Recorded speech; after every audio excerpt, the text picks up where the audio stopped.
నేర్చుకున్నారంటే అది నేను కూడా ప్రేరణ తీసుకొని ఆయనలాగే చెట్లు చేమలు మొక్కలు చూస్తాం. మా దగ్గరికి అంత లగ్జరీ లేదు, పెద్ద ఉద్యానవనాలు లేవు. మాకున్న 2 రోజా మొక్కలతో కుండీల్లో చూస్తాం.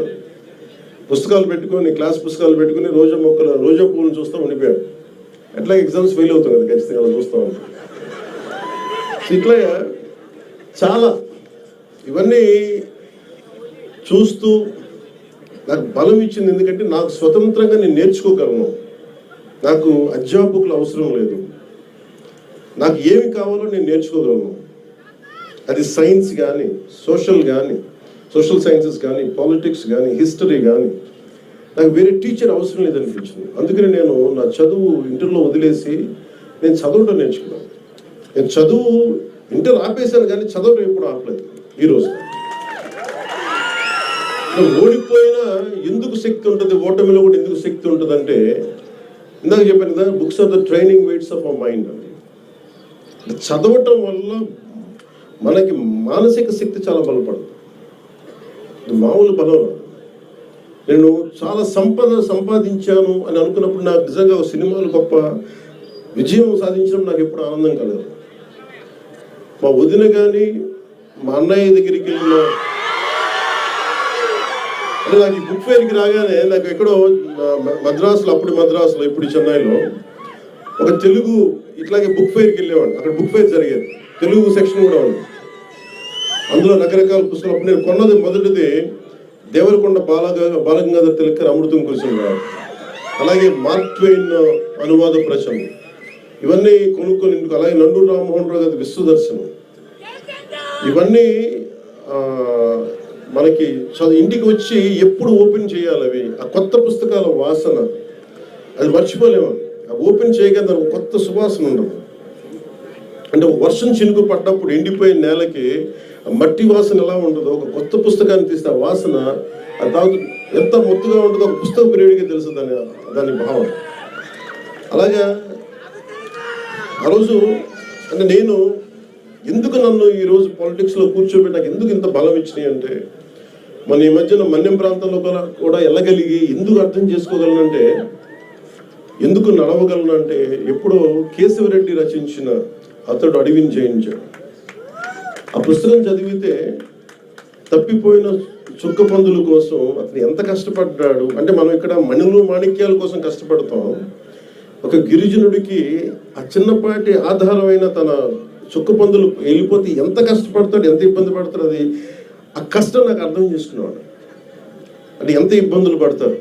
అలాగే చిన్న కథలు చదివిన, అలాగే మన సంస్కృతి గురించి అర్థం చేసుకోవడానికి ఎప్పుడో చిన్నప్పుడు 5వ తరగతిలో ఐ థింక్ ఆంధ్రపత్రిక సరిగ్గా గుర్తులేదు, దాంట్లో హాహా హూ అని చెప్పి మన విశ్వనాథ సత్యనారాయణ గారిది ఒక ధారావాహిక సీరియల్ ఉండేది.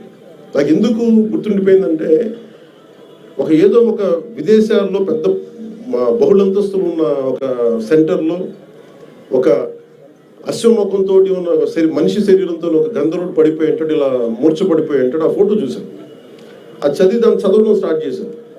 ఆ హాహాహు చదివితే విశ్వనాథ సత్యనారాయణ గారిది మన సంస్కృతి పట్ల అవగాహన అర్థం అవుతుంది. అంటే ఎంత గొప్ప సంస్కృతి అని, అంటే ఎంత గొప్ప సైన్స్ ఫ్యాంటసీ సినిమా అంటే, ఒక జగదేక వీరుడు విజయ అతిలోక సుందర కూడా మంచి దానికి మించింది అంటే ఎంత. అలాగే గుర్రం జాషువా గారిది మనకి ఫిర్దౌసి నా టీచర్ చెప్తే, నా తెలుగు మాస్టర్ గారు రమణయ్య వెంకటరమణ గారు చెప్తే ఎంత హత్తుకుపోయిందంటే, నా గుర్రం జాషువా గారి మీద పాదాలకి నమస్కరించాలని అంత గౌరవం పెరిగిపోయింది. అంత అంటే ఒక వ్యక్తి తాలూకు కష్టం, ఒక శ్రమ దోపిడిని ఎలా చేయకూడదు అనేది మనకి ఫిర్దౌసిలో అర్థమవుతుంది. అలాగే ఒక అడ్వెంచర్ అంటే ఇష్టం, ఎలా చేయాలనుకున్నప్పుడు చివుకుల పురుషోత్తం గారిది, ఆయన బాల సాహిత్యం తెలియనప్పుడు బంగారం చేయడం ఎలా, అది చదివినప్పుడు నాకు కూడా ఇంట్లో నుంచి పారిపోయి బంగారం ఎలా చేస్తే మన ఇంట్లో తీసుకొని తెచ్చేసుకోవచ్చు అనేది ఒక ఫ్యాంటసీ మైండ్ ఉంది. అలాగే ఇంకొంచెం వయసు వచ్చాక ఏది పాపం అని చివుకుల పురుషోత్తం గారు చదివినప్పుడు ఎంతెంత కష్టాలు పడాలి, ఏమీ నలుగుతారు మనుషులు. అలాగే గోపీచంద్ గారు ధర్మవడ్డీ చదువుతున్నప్పుడు మనుషుల స్వభావాలు ఎలా మారిపోతాయి. చెడ్డవాడుగా ఉన్నప్పుడు అందరూ భయపడతారు, మంచివాడుగా ఉన్నప్పుడు సమాజమే చెడ్డదైపు చంపేస్తుంది. ఇలాంటివి విన్నాం. ఇలా ఒక్కొక్క పుస్తకం చదువుతున్నప్పుడు లోపల చాలా తెలియని భావాలు, మనకు సమాజం పట్ల అవగాహన, ఇవన్నీ మనకి కదులుతూ ఉంటాయి. అలాగే విభూతి భూషణ్ బందోపాధ్యాయ గారిది వనవాసి చదివే మెడ్రాస్ చెన్నైలో, మేబీ అలా 17-18 సంవత్సరాలు అనుకుంటా. చదువుతున్నప్పుడు ఒక రచయిత కళ్ళకు కట్టినట్టుగా ఒక అడవిలోకి వెళ్తే మోదుగు పూలు ఎలా వికసించుకున్నాయి, అది ఏదో అడవి దహించుకుపోతున్నట్టుందా, ఇలాంటి వర్ణన నన్ను కదిలించేసేది. నన్ను అందుకనే ఒక ప్రకృతి ప్రేమికుని చేసింది వనవాసి అనే ఒక నవల విభూతి భూషణ్ బందోపాధ్యాయ గారు రాసింది. అలా ఒక్కొక్క పుస్తకం ఒక్కొక్కలా ప్రభావితం చేస్తుంది.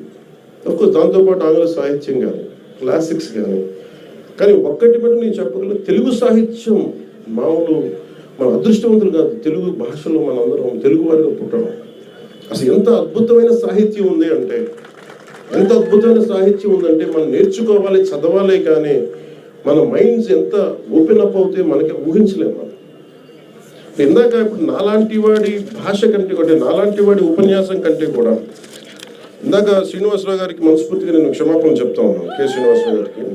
ఎందుకంటే నేను మధ్యలో ఆపేసి అర్థాంతరంగా ఆపేశాను. అంటే ఆయన భారతదేశంలో ఉన్న అన్ని భాషల్లో ఉన్న కీలకమైన కథలు